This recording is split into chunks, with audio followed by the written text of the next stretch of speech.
ఒక్కసారి కొమ్మూరి గోల్డ్ కి కాల్ చేయండి. తాకట్లో ఉన్న మీ బంగారాన్ని విడిపించి మార్కెట్ ప్రైస్ కి వాళ్ళు కొనుక్కుని మిగతా డబ్బులు మీకు ఇచ్చేస్తారు. హలో అండి, అందరికీ నమస్కారం.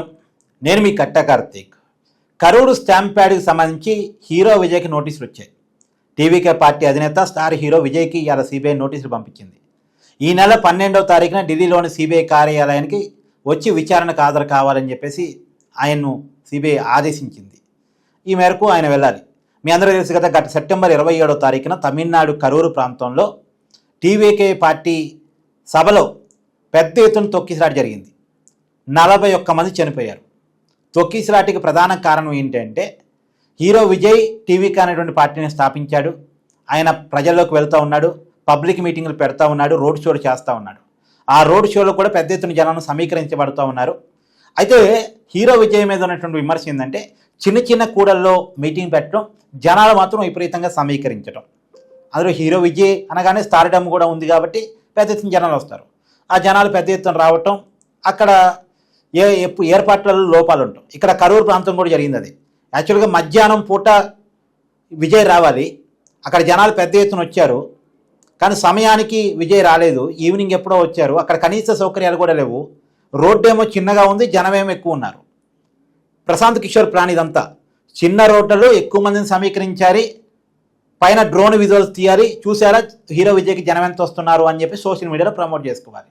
ప్రశాంత్ కిషోర్ ఏ పార్టీ కోసం పనిచేసినా అంతే ప్లాన్ చేస్తాడు. చిన్న కూడల్లో ఎక్కువ మంది జనాన్ని సమీకరించి ఆ సమీకరించిన జనాల యొక్క విజువల్స్ తీసి సోషల్ మీడియాలో ప్రచారం చేస్తూ ఉంటారు. హీరో విజయ్కి ఎంతమంది జనాలు వచ్చారో చూడండి అని చెప్పేసి. ఇది ప్రశాంత్ కిషోర్ పనిచేసే రాజకీయ పార్టీలకు కూడా ప్రమోషన్ ప్రోగ్రాం కదా.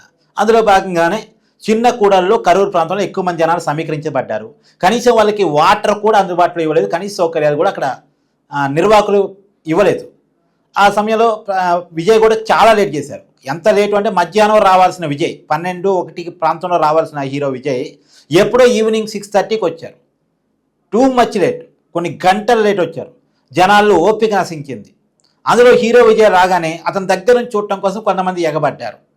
పైగా వాటర్ కోసం ఇబ్బంది పడుతున్న వాళ్ళందరికీ కూడా ఓపెన్ ట్యాప్ వ్యాన్మెన్ నుంచి వాటర్ బాటిల్ జనాలకి ఇసిరేశారు. నిజానికి అది బస్సు ఓపెన్ ట్యాప్. ఆయన పైకెక్కి విజయ్ మాట్లాడతారు. అయితే ఆ రోజు బస్ ఎక్కి విజయ్ స్పీచ్ ఇస్తుండగానే వెంటనే కొంతమంది వాటర్ బాటిల్ విసిరేశారు పైనుంచి, బస్ పైనుంచి. అప్పుడు ఆ వాటర్ బాటిల్ అందుకోవడం కోసం కూడా జనం ఎగబడ్డారు. మొత్తంగా అక్కడ పెద్ద ఎత్తున తొక్కిసలాట జరిగింది. 41 మంది మరణించారు. ఇది పూర్తిగా టీవీకే పార్టీ వైఫల్యం. వాళ్ళు పోలీసులకి అంతమంది జనాలు వస్తుందని చెప్పలేదట. పైగా అంతమంది జనాలకి పర్మిషన్ లేకుండానే పెద్ద ఎత్తున ప్రోగ్రాం పెట్టుకున్నారు. అందులో చిన్న కూడళ్ళు ఎక్కువ మందిని సమీకరించారు. అందులోనూ చాలా లేటుగా విజయ్ వచ్చారు. ఇది చాలా క్లియర్గా విజయ్ నిర్లక్ష్యం కనపడుతూ ఉంది. ఆ నిర్లక్ష్యం కారణం, ఆ నిర్లక్ష్యం ఫలితం 41 మంది మరణం. దాని మీద అప్పట్లో పెద్ద రగడే కొనసాగింది. తమిళనాడు హైకోర్టు కూడా విజయ్ మీద చాలా సీరియస్ అయింది. ప్రస్తుతం అతనికి సిబిఐ నోటీసులు ఇచ్చారు.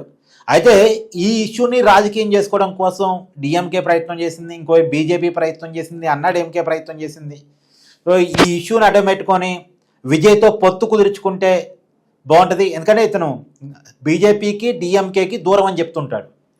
రాజకీయంగా డిఎంకేతో పోరాటం, సైద్ధాంతికంగా బీజేపీతో పోరాటం అంటూ ఉంటాడు.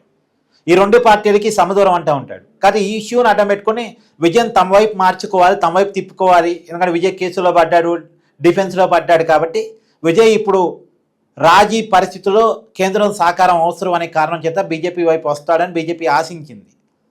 కానీ అనుకున్నంతగా బీజేపీ వైపు విజయ్ టర్న్ అయినట్టు ఏమి కనపడలే. మరి ప్రస్తుతం అతను సిబిఐ నోటీసులు ఉన్నాయి కాబట్టి అతను ఏమనాలి, అతని జుట్టు ఇప్పుడు కేంద్రం చేతుల్లో ఉంది. అంతమంది సిబిఐ చేతిలో ఉండటం అంటే కేంద్రం చేతిలో ఉండటమే కదా, తెలియంది కాదు కదా సిబిఐ ఈడీలు ఎలా పనిచేస్తాయి అనేటువంటిది. కాబట్టి ఇప్పుడు అతని జుట్టు కేంద్రం చేతుల్లో ఉంది. మరి అతను బీజేపీ టర్న్ అయ్యి బీజేపీతో రాజీ పడి ఆ కేసుని కొంత రాజీ కుదుర్చుకునే వైపుగా తన రాజకీయ భవిష్యత్తుకి ఇబ్బందులు లేని విధంగా కేసును మలుచుకునే విధంగా ఏమన్నా విజయ్ ప్రయత్నం చేస్తాడా అనేటువంటిది రాబోయే కాలంలో మనం చూడాలి.